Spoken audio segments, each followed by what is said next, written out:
台湾的远东集团被重罚了好几亿被重罚了4.7亿。那当然这个又是说不允许这个要吃中国的饭又砸我们的锅，大概又是这套说辞可是这个企业就会很紧张，这过往基本上那个踩线不会这么样的画法，看起来习近平整个在做的是更紧缩压迫这些台商。这陈老师你怎么看待？主持人提的这个问题，我们把它聚在台商身上。在台湾社会当中呢，我的理解是这个有一部分人，特别是台商，还有比较信任中共的那种政治势力，对中共的台湾政策一直缺乏一种动态的认知，也就是说，他常抱着一种时局不变的心态去看中共的对台政策，也就是说，他希望一切都能回到当年他认为两岸关系比较好的时候。那么这样的认知方法，你与其说他是缺乏主动的时局认知能力，你还不如说他是以自己的利益不想改变，那么就不太愿意的深入去观察思考已经发生了质变的不可以挽回的旧的两岸关系。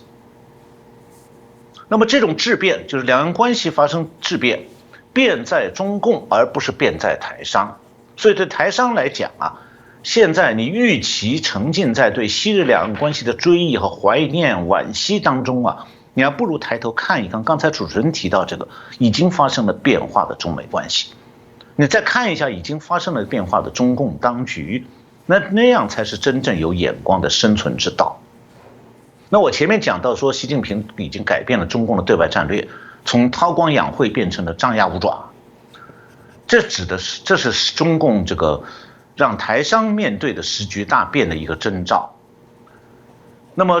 前面又提到中国社会这种越来越压抑、越来越没有希望的经济社会现状呢，也是台商面对的时局逐渐发生变化的一个征兆。那么再来就是中美冷战的升级，台湾的安全面临中共的威胁，又是台商面临的时局大变的另外一个征兆。那么两岸关系就是在这样的大环境之下面临着时局大变。那么谈到两岸关系大变局就需要回顾一下昔日的两岸关系。那么在这方面，其实我觉得台商们也不是很真了解，他是住在中国大陆不一定了解两岸关系，尤其是其中的中共对台政策的演变过程。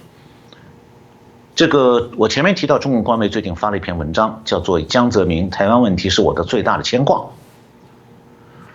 我首先要说明一下就是上个世纪90年代中叶，台商正争先恐后冲向中国的时候，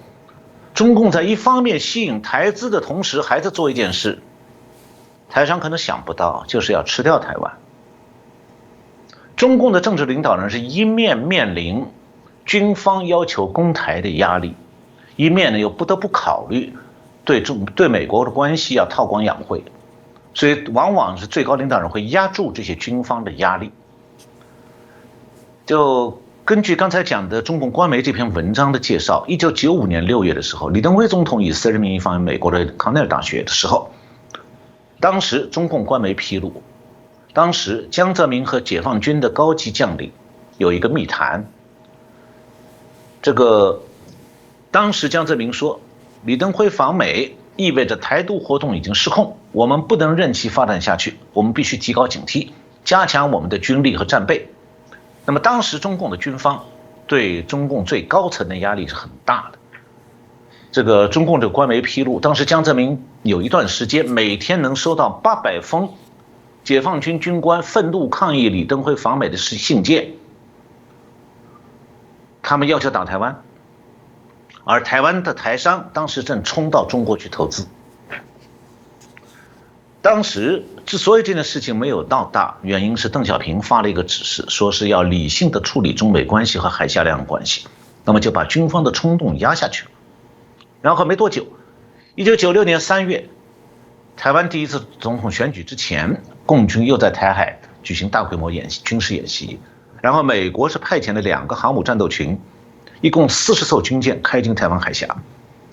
当时江泽民对美国的干预很愤怒，这时候中共的军方强硬派提出来，只要出现8种情况，任何一种发生都要鼓励攻台。当时江泽民表示的是说，他只考虑其中2种情况下，如果发生了，就攻台同意了。这两种情况指的是：第一，外国势力干涉后入侵；第二，台湾宣布独立。当然，当时台湾没有给中共这样的动武的机会。那么1998年的时候，克林顿访问中国，江泽民又对克林顿说，台湾问题到现在还没解决，与美国很有关系。坦率地讲，台湾问题不可能一直拖下去的，要有一个时间表。这是1998年，是中共第一次对美国总统提出了要解决台湾问题的时间表。那么其实当时据中共官媒披露，在内部会议上，江泽民的立场要更强硬，比对克林顿讲的话还要硬得多。美国有一个人叫做库恩，他是个拍马屁的家伙，他写了一本书叫做《他改变了中国：江泽民传》。这本书里面透露，当时江泽民是1998年就任命了中共的总装备部的军队的总装备部部长曹纲川来制定对台的军事战略。江泽民当时给他的指示是说，如果我们要采取军事行动，宜早不宜迟。也就是说，中共想要攻占台湾，25年前就已经下了决心了。不要以为台商到大陆去投资的时候，中共就不想攻台湾。但是呢，中共为什么没有攻？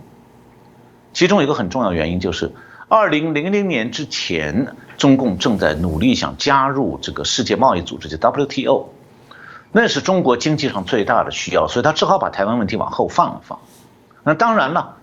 这个中共能够加入 WTO 之后，台商也为中共占领美国市场做了重要的贡献。很多台商讲说，那我们是做过贡献的人哦，没错。但是你不要以为你给中共做贡献，中共会感恩图报，那又是台商的眼光大错特错。任何对中共有恩的人，中共从来不会感恩图报，利用完了以后，中共随时会翻脸的。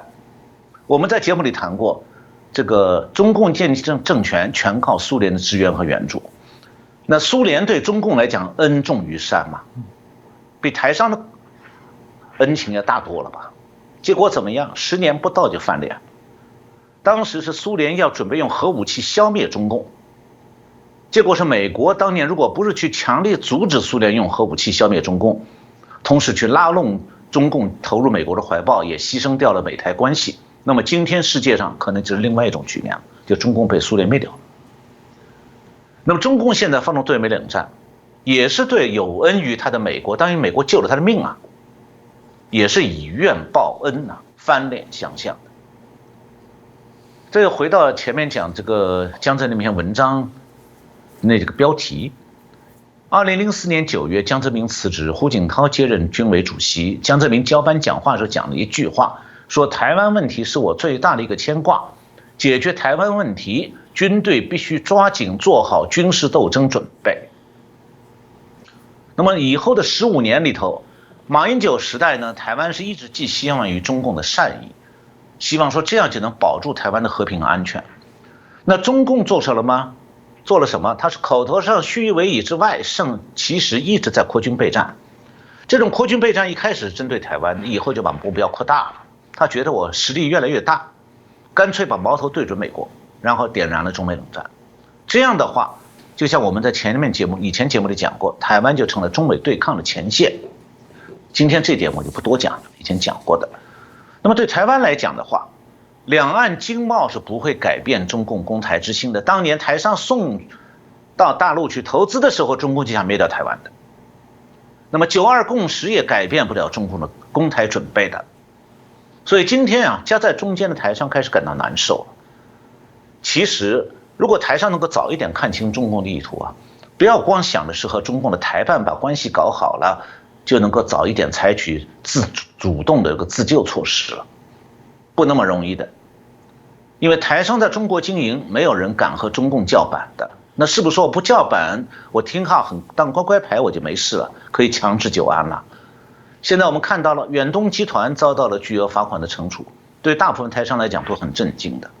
谁知道下一步会不会轮到自己啊？那徐旭东是哪里得罪中共了？他哪里都没有得罪啊。他倒霉就倒霉在欲加之罪，何患无辞啊！中共抓住徐旭东重打，一次罚掉20亿台币，那是为了杀鸡杀猴。那么很自然，大家都想关心问题：中共现在为什么要突然的威胁台商？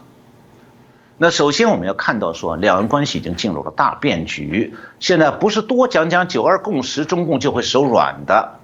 你现在如果有一个台湾的政治势力去编一个2022共识，中共照样打压台商，威胁台湾。所以这个要看到的是，此刻台湾是中共选定的挑战美国的突破口。这点我在节目里讲过，就像美苏冷战时期的伏尔达缺口。所以中共选定台湾完全不是因为台湾做错了什么。中共现在威胁台湾其实很简单啊，就是他试图夺取亚洲的霸权。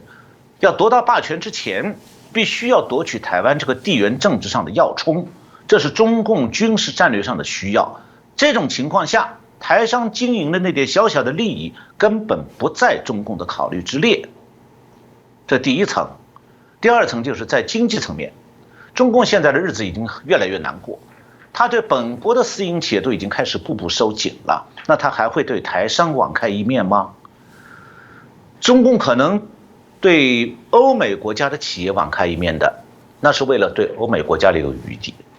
那台商算是外企还是内企啊？你台商在中国是不都听命于中共的台办吗？都说是自己人哎。那好啊，现在既然是自己人，中国整到你自己人，不把你当外企对待，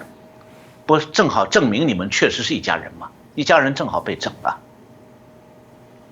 中共不就在整他自己的一家人吗？他的民营企业家不都整得一个个胆战心惊吗？所以中共对台商的态度啊，经济上早就从依赖台商变成不那么看重了，特别是像这个一些经营传统产业的台商，中共会认为说他们是在和中国的企业抢饭吃。这个话的意思大家听得懂的，就是说中国企业活不下去的时候，跟他们抢饭的台商，你要倒霉的。到了这一步，不少台商是要意识到的，中共对台商早就已经过去了，结束了以前几十年那种笑脸相迎、客客气气、处处周到那个年代结束了。台商的命运在中共手里已经翻盘了。最后还要看到，就是中共的房地产经济现在这个支柱越来越正在垮下来，那么地方财政越来越困难，缺钱了。这种情况今后只会越来越严重。那么如果有一种政治上可以操作的理由，从台商那里罚款拿钱，那不是大陆有一句话叫做不拿白不拿，拿了也白拿。那么至于罚款的操作手法是什么，我们已经从远东集团案子上看出来了，无非就是算旧账找借口了。所以这个也还是欲加之罪，何患无辞。所以远东集团现在政治上再怎么撇清，其实都没有用，反正你罚款也要交的。而且呢，这个没有谁敢保证说远东集团出了这笔钱之后保20年平安哦，谁知道下一次哪个部门又来罚款了？那么台商怎么样才能够逃脱中共的故意打压？这里面也是有两种情况，如果这个台商觉得说这个世界上我除了中国到哪里任何地方我都没办法经营的，那你准备好，你等中共棒子敲到你头上了，看你怎么办吧。